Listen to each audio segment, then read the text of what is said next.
The drama surrounding Shedeur Sanders and the Cleveland Browns is no longer just about football.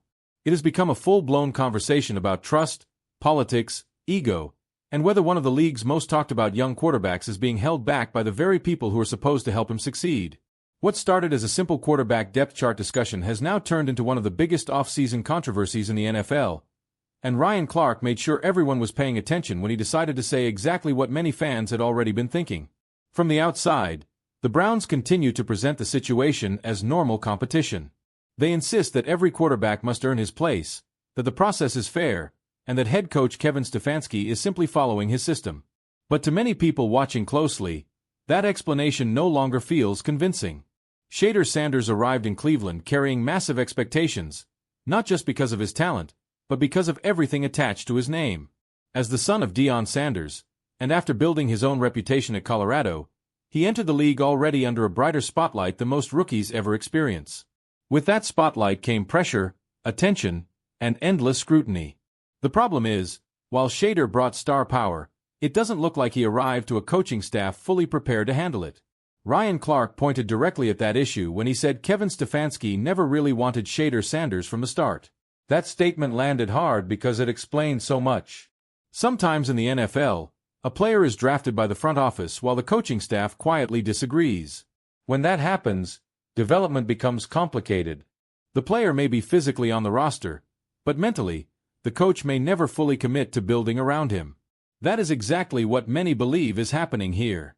Throughout preseason action, Shedeur looked calm, accurate, and mature. He showed the kind of poise that coaches usually beg young quarterbacks to develop. He wasn't reckless. He wasn't overwhelmed. He looked ready for real opportunities.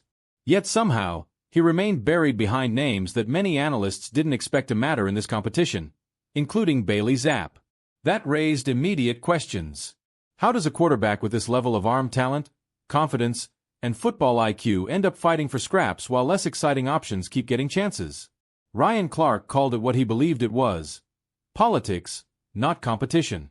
According to him, this was never really about who played better. It was about control. Stefanski runs a structured, methodical system. He prefers stability, predictability, and a quiet locker room. Shedeur Sanders represents the exact opposite of that comfort zone. He is not just a quarterback. He is a brand. Cameras follow him. Headlines follow him. Every move gets analyzed.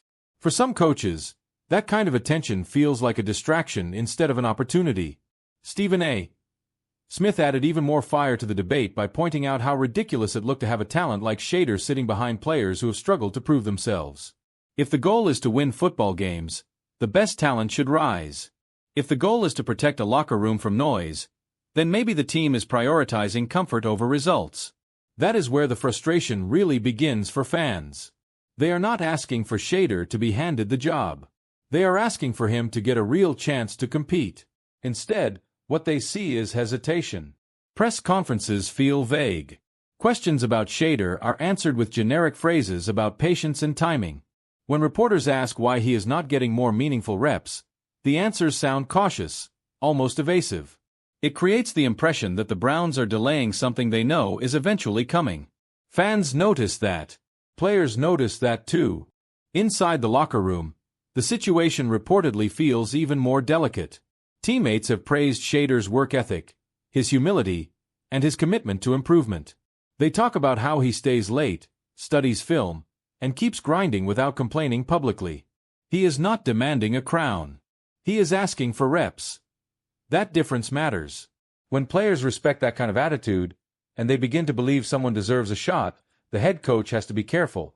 Because once the locker room starts choosing sides, leadership gets tested. Ryan Clark warned exactly about that danger.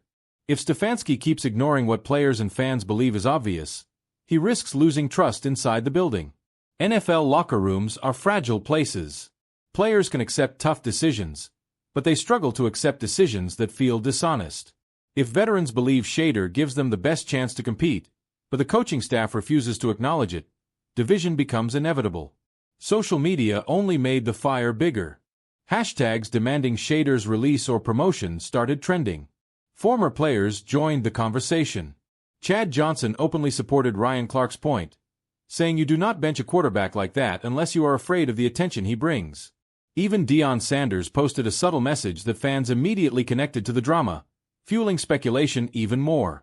Suddenly, this was no longer just a local Browns issue. It became a national story. The most dangerous part for Cleveland is what happens if they wait too long. If Shedeur eventually leaves and lands with a franchise that fully believes in him, the Browns could spend years regretting it. Because this is not a raw project quarterback who needs endless rebuilding. He has the arm, the intelligence, and the confidence to lead. What he needs is trust. If Cleveland cannot provide that, another team absolutely will. That is why Ryan Clark's final words hit so hard. You cannot teach swagger. You cannot teach composure. You cannot teach legacy.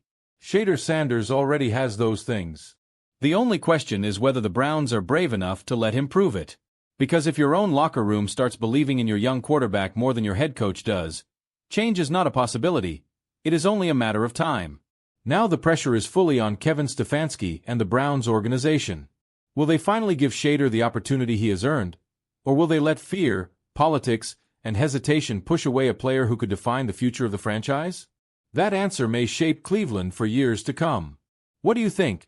Does Shedeur Sanders deserve the QB2 spot right now, or should he already be pushing for QB1? Is Kevin Stefanski protecting him, or is he holding him back? Drop your thoughts in the comments below because this debate is far from over. And if you enjoy deep dives into NFL drama, locker room politics, and the biggest stories shaping the league, make sure you like this video, subscribe to the channel, and turn on notifications so you never miss the next update. Because trust me, when it comes to Shedeur Sanders, the biggest chapter may still be ahead.